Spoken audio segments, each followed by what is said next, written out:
What's up, party people? It's Keys Dan with RadioWhat.com, DJLittleRock.com, coming to you live in living color from the Radio What studios. And this is my podcast, What Makes You Smarter? It's an extension of the RadioWhat.com internet radio station that I've been running for quite some time. And if you need DJ services, where do you go? DJLittleRock.com. Check availability, get a free price quote, and maybe you can have me at your next event. I like to play for the people. If you want to tell your story, I encourage you to check out my other podcast, What Makes You Famous. Find it everywhere using the hashtag #WhatMakesYouFamous. Now, on with the show. Today on the program, 10 things you need to know today for Wednesday, May 20th, 2020. 10 things you need to know today. Number 1, Mnuchin warns some economic damage could be permanent unless states reopen.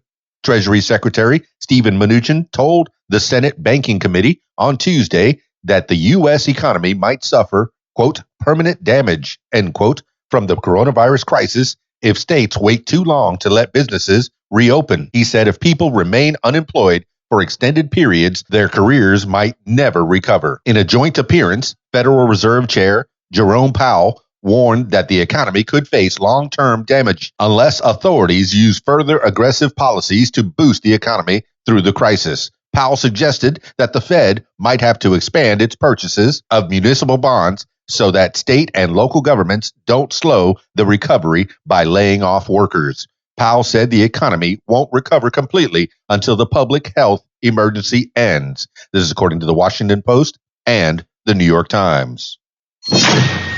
Number 2, WHO members agree to review coronavirus response. World Health Organization member nations on Tuesday ignored President Trump's letter demanding, quote, major substantive improvements, end quote, within 30 days, but agreed to conduct an, quote, impartial, independent, end quote, review of the WHO coronavirus response. Trump threatened in his Monday letter to permanently cut off U.S. funding to the organization, accusing it of failing to do enough to warn the world about the early outbreak in China last year. Trump said in his letter that a review by his administration found the WHO made, quote, grossly inaccurate or misleading, end quote, claims about the coronavirus and, quote, consistently ignored credible, end quote, early reports about the outbreak, quote, including reports from the Lancet Medical Journal, end quote.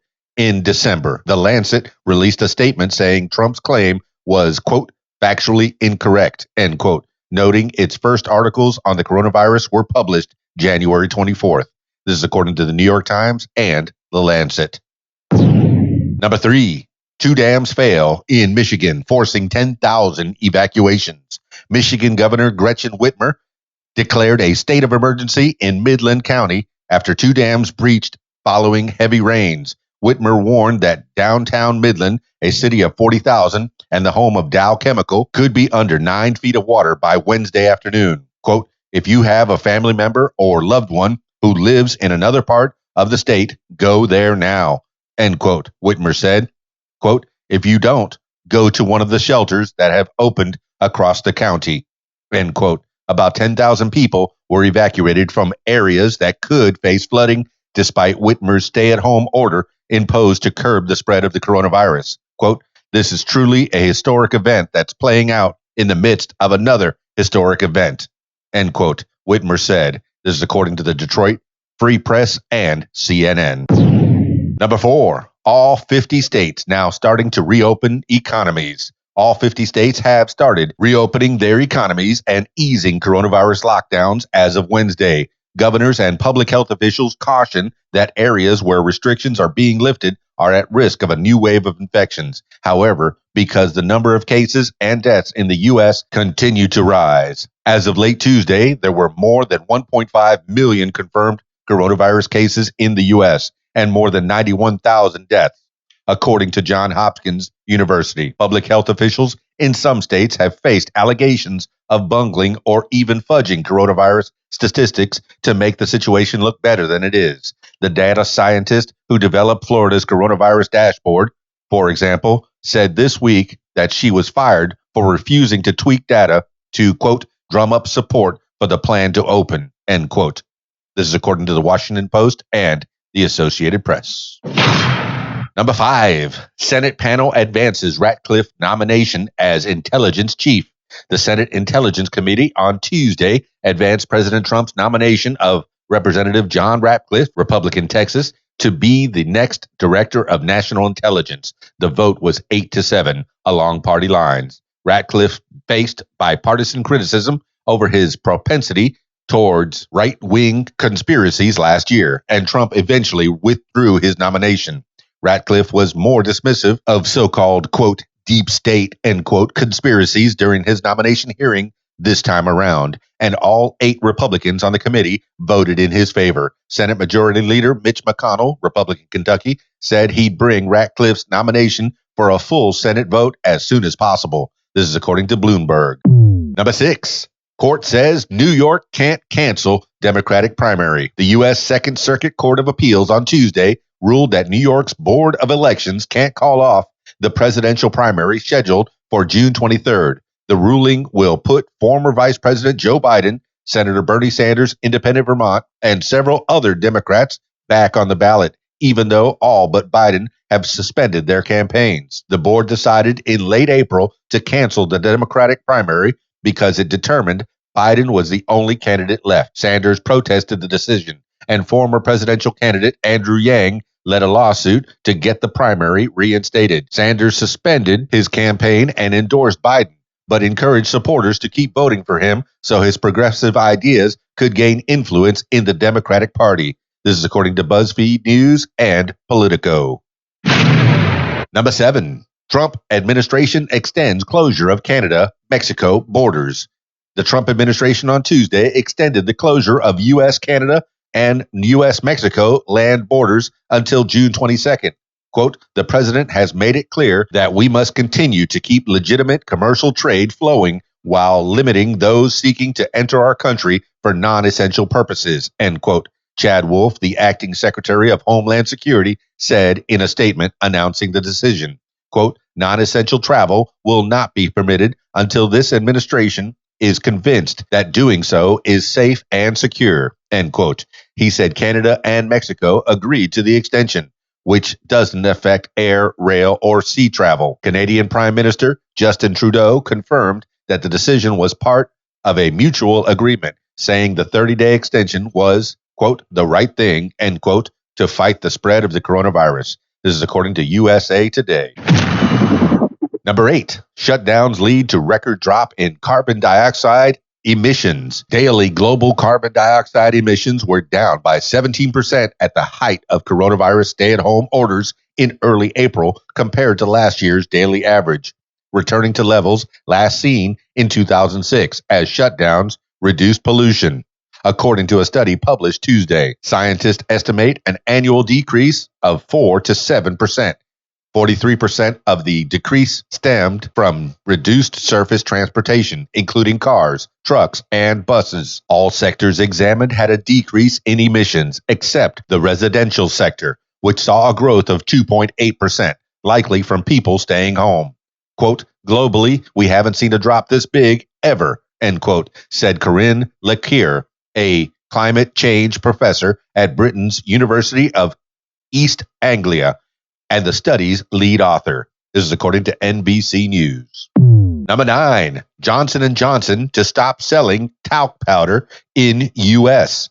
Johnson & Johnson announced Tuesday that it would stop selling its talcum-based baby powder in the United States and Canada. The company said the move was prompted by declining demand, quote, due in large part to changes in consumer habits, end quote. But it came as the company faced more than 19,000 lawsuits over the product.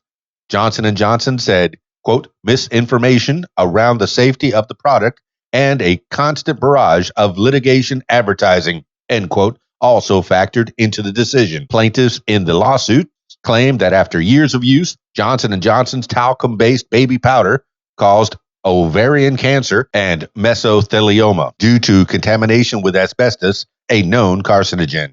The company has won some of those lawsuits, but lost others, with a jury in 2018 awarding 22 plaintiffs $4.69 billion. This is according to the Wall Street Journal and Reuters. Number 10, Annie Glenn, John Glenn's widow, dies of COVID-19 complications. Annie Glenn, the widow of former astronaut and Senator John Glenn, died Tuesday of COVID-19 complications at a Minnesota nursing home. She was 100 years old. Annie and John Glenn had been married for 73 years when he died in 2016 at the age of 95. Annie Glenn had avoided public attention until emerging in midlife as an inspiration to people with disabilities by overcoming a chronic stutter that limited her public life as her husband burst onto the national scene. Quote, Annie Glenn was certainly our most beloved Ohioan, end quote, said Governor Mike DeWine, who served with John Glenn in the U.S. Senate. Quote, there wouldn't have been a John Glenn without Annie Glenn. Theirs is an inspiring love story. She represented all that is good about our country, end quote. This is according to USA Today. That's 10 things you need to know today for Wednesday, May 20th, 2020. Thank you for listening. This has been What Makes You Smarter.